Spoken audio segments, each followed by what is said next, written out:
A'udzubillahi minasyaitonirrajim. Bismillahirrahmanirrahim. Innal hamdalillahi nahmaduhu wa nasta'inuhu wa nastaghfiruh wa na'udzu billahi min shururi anfusina wa min sayyiati a'malina.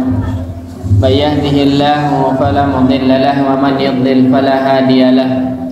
Asyhadu an la ilaha illallah wahdahu la syarika lahu wa anna Muhammadan 'abduhu wa rasuluhu alladzi la nabiyya wa la rasula ba'dahu. Allahumma shalli wa sallim wa barik ala Muhammad wa ala alihi wa sahbihi ajma'in. Allahumma 'allimna ma yanfa'una wanfa'na bima 'allamtana warzuqna al-'amala bima 'allamtana wa zidna 'ilman ya karim. Rabbi shrah li sadri wa yassir li amri wahlul 'uqdatam min lisani yafqahu qawli. Allahumma la sahla illa ma ja'altahu sahla wa la taj'alul hazina illa syi'ta sahla.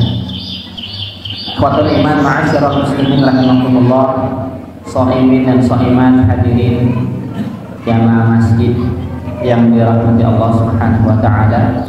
Puji serta syukur tentu hanya milik Allah Subhanahu wa taala.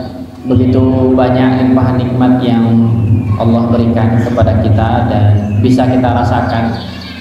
Ya, sudah beberapa hari tentu kita bisa menikmati ibadah puasa Ramadan, kemudian dilanjutkan mungkin ada yang sedekah, ada yang tadarus, ada yang istiqomah setiap malam membangunkan dengan qiyam Ramadan, dengan tarawih ya. Dan kita juga mendoakan saudara-saudara kita yang mungkin sampai saat ini atau beberapa hari, misalkan beberapa hari belakangan ini belum bisa menikmati ibadah di bulan Ramadan karena sakit. Mudah-mudahan Allah Subhanahu wa taala angkat penyakit mereka sehingga mereka bisa menikmati ibadah di bulan Ramadan. Allahumma rabban nas azhibil ba'sa washfi anta syafi la shifa illa shifauka shifaan la yughadiru saqama. Amin ya rabbal alamin. Khotul iman rahimakumullah, berbicara tentang kisah yang inspiratif bagi sahabat di bulan Ramadan. Tentu seluruh sahabat Nabi Muhammad SAW itu kisahnya bisa menjadi inspirasi bagi setiap muslim dimanapun. Karena ada beberapa kisah, misalkan contohnya sahabat Amr bin As radhiyallahu anhu ya. Mungkin kalau kita umat Islam sekarang gitu, di zaman sekarang dengan para sahabat ya mungkin dari zaman jauh, tetapi kadang-kadang ada sedikit mirip gitu, ada sedikit persamaan, ada sedikit kemiripan gitu antara umat muslim zaman ini dengan zaman sahabat ya. Kita ini mungkin sama-sama senang menawar apapun itu. Tak lepas juga dari masalah ibadah. Kadang-kadang kita senang menawar. Begitu pula para sahabat. Akan tetapi ada perbedaan penawaran antara sahabat dengan zaman sekarang. Ya. Kalau misalkan zaman sahabat itu begini. Sahabat Amr bin As radhiyallahu anhu ketika berkata kepada Rasulullah, usianya masih sangat muda sekali Amr bin As ini. Beliau berkata, "Ya Rasul, saya ini anak muda. Saya mau coba kasih saya ibadah apa? Tunjukkan saya ibadah puasa misalnya." Akhirnya Rasul bilang, "Ya sudah, silakan berpuasa 3 hari setiap bulan." Ya. Tentu kita tahu kalau puasa 3 hari setiap bulan itu adalah puasa Ayyamul Bid, Ayyamul Bid. Kemudian Amr bin As ini menawar, "Ya Rasul, kok cuma 3 hari sebulan? Saya ini masih muda. Ada nggak yang lebih banyak?" Akhirnya Rasul bilang, "Ya sudah, puasa Senin Kamis setiap pekan. Puasa sunnah Senin Kamis. Kalau Ayyamul Bid 3 hari sebulan. Kalau Senin Kamis 1 pekan 2 kali, berarti 1 bulan kurang lebih ada 8 kali." Kata Amr bin As, Menawar lagi, ya Rasul, kalau 2 hari saya masih sanggup, ada nggak yang lebih banyak dari itu? Akhirnya Rasul bilang, ya udah puasalah 1 hari selang 1 hari, 1 hari puasa, 1 hari berbuka. Itu adalah puasa saudaraku Daud, dan tidak ada lagi puasa sunnah yang lebih dari itu. Ya. Nah, ini menunjukkan bahwasanya kita lihat persamaan dan perbedaan. Nah, kalau sahabat dia suka menawar juga, cuman pernah menawarnya ini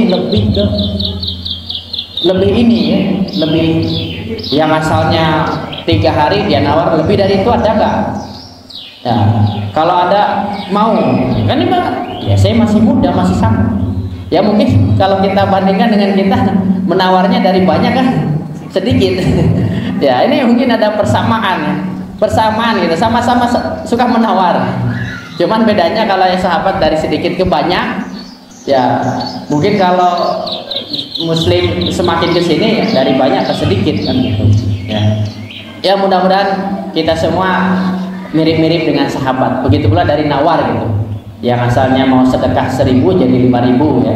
Lihat jadi 10.000 nambah lagi jadi 20.000. Ya. Nah, semakin besar tentu pahalanya juga semakin besar. Tapi tentu juga dengan pertimbangan, jangan sampai infak semuanya besok nggak bisa makan.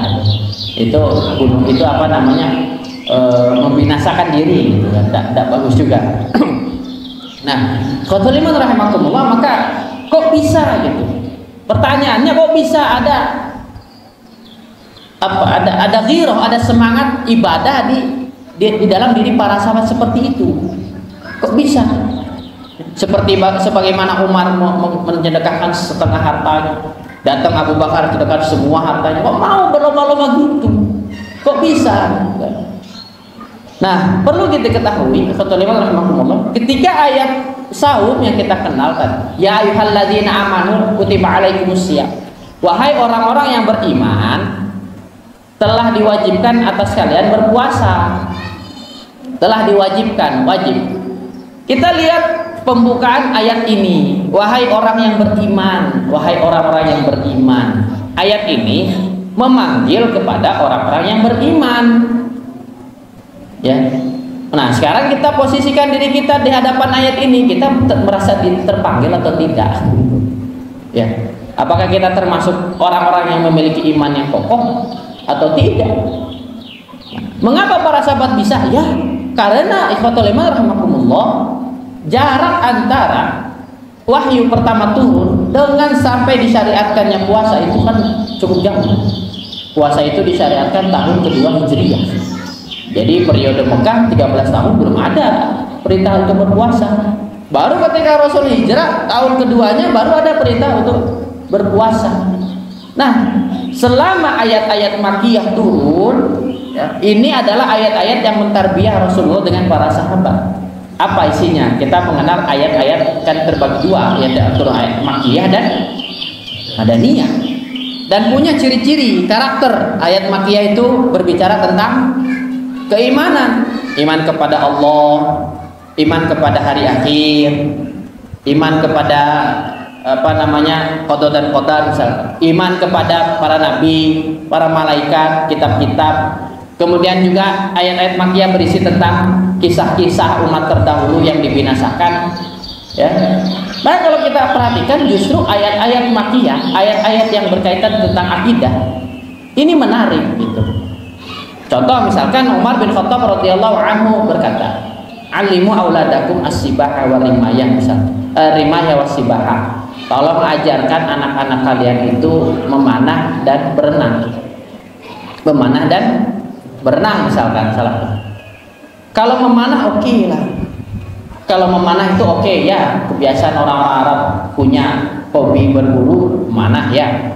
Tapi kalau berenang di mana dulu itu berenang itu?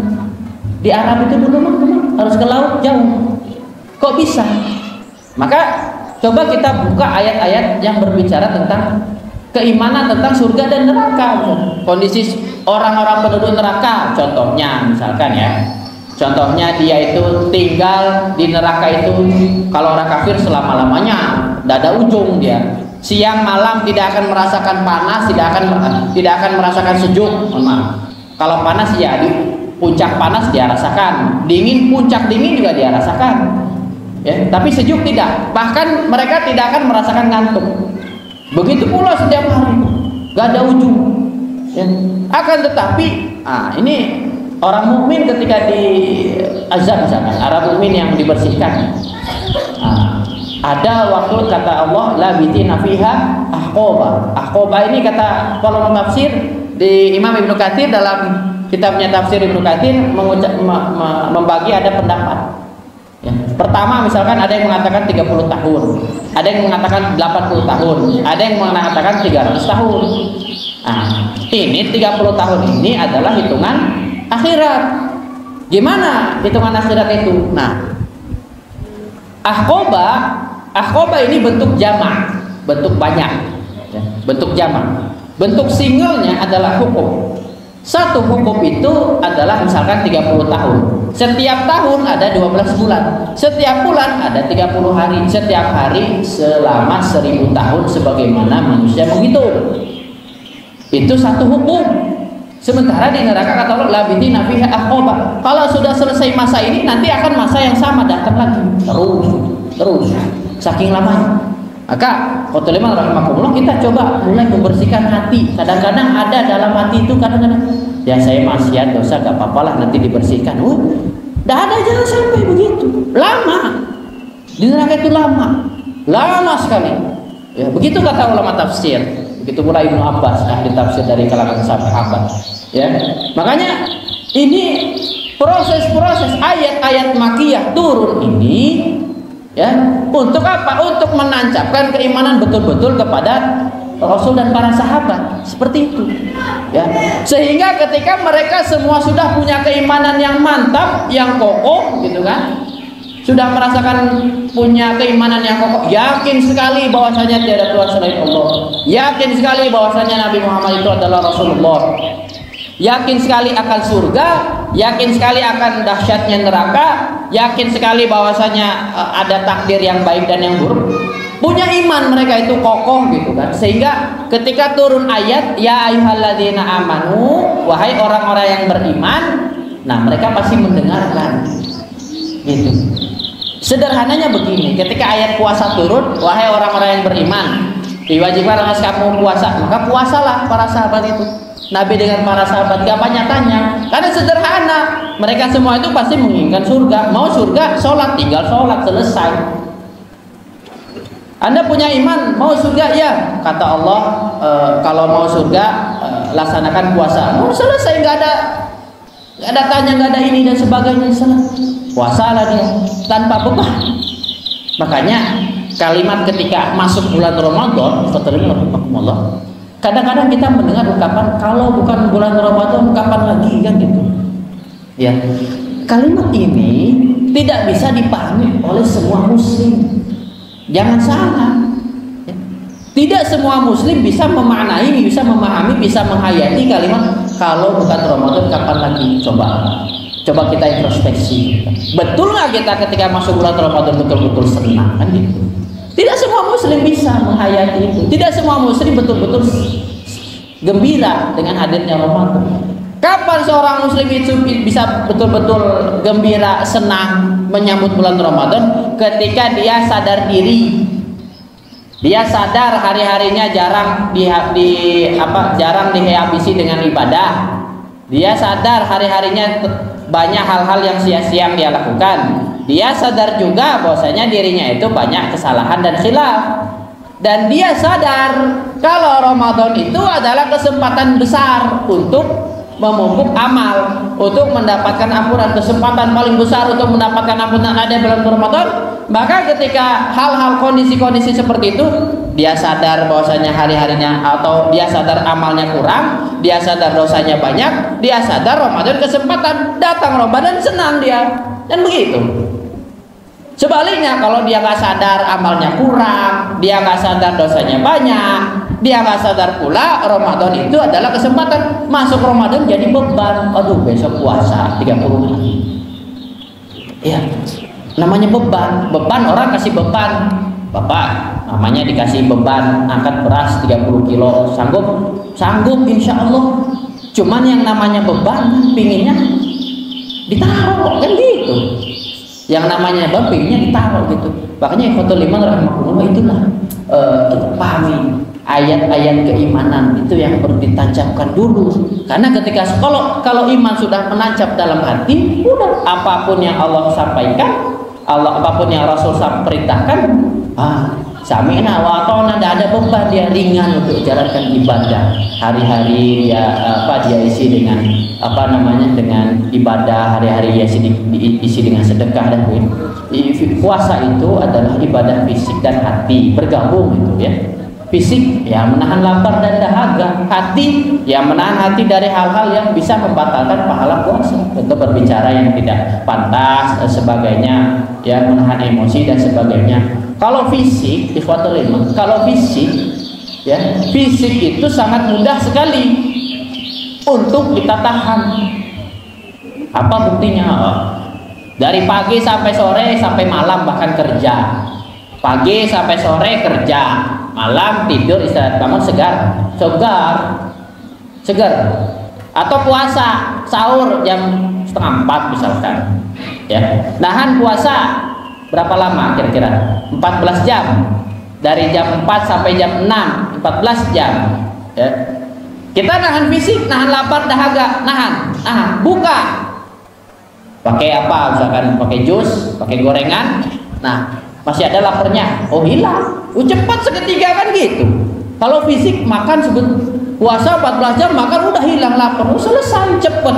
Tapi kalau hati, coba kalau misalkan ada orang yang sulit sekali misalkan berzikir gitu kan, sulit berzikir, malam dia sulit bangun, malam tidur kemudian bangun, apakah tiba-tiba jadi rajin? Tidak. Atau misalkan orang membiasakan tilawah Al-Quran 1 juz 1 hari, 1 juz misalkan 1 hari, dia baca paginya, dia siang tak baca, malam pun tak baca, tidur bangun, apakah besok harinya sudah pasti dia memiliki kebiasaan tilawah 1 juz atau tidak? Belum tentu. Nah itulah begitu ibadah fisik, ibadah hati. Fisik ya mudah, kita nahan lapar, kita nahan dahaga mudah, 14 jam terasa mudah. Tapi yang namanya ibadah tidak lepas dari ibadah hati. Makanya tujuan berpuasa itu di ujung ayat la'allakum tattaqun, supaya kita mendapatkan ketakwaan. Ya, seperti itu. Makanya para sahabat itu radhiyallahu anhum ketika turun ayat puasa, mereka puasa, dan puasa mereka itu adalah puasa yang optimal semua, ya, yang maksimal semua, meskipun hanya beberapa kali gitu kan dalam hidupnya. Ada yang hanya 10 kali puasa ketemu Ramadan, ada yang lebih cepat dari itu, dan berbeda mungkin dengan kita sudah berapa Ramadan, dari awal balik ya sampai detik ini kita sudah ketemu berapa Ramadan, tapi kita sendiri bisa mengukur kira-kira puasa yang mana, kira-kira Ramadan mana yang kira-kira maksimal. Masih ada waktu. Rasulullah SAW, innamal a'malu bil khawatim, amal itu tergantung ujung. Mungkin yang di awal-awal masih ada kendor, ada kekurangan, masih ada waktu untuk menutup puasa kita itu atau bulan Ramadan kita dengan dengan ibadah yang lebih baik dari hari-hari awal. Mudah-mudahan bermanfaat. Lebih dan kurang mohon maaf. Allahumma sallim ala Ramadan wa sallim Ramadan lana wa tasallam minna mutaqabbala. Aqulu qawli hadza wa astaghfirullah li wa lakum. Assalamualaikum warahmatullahi wabarakatuh.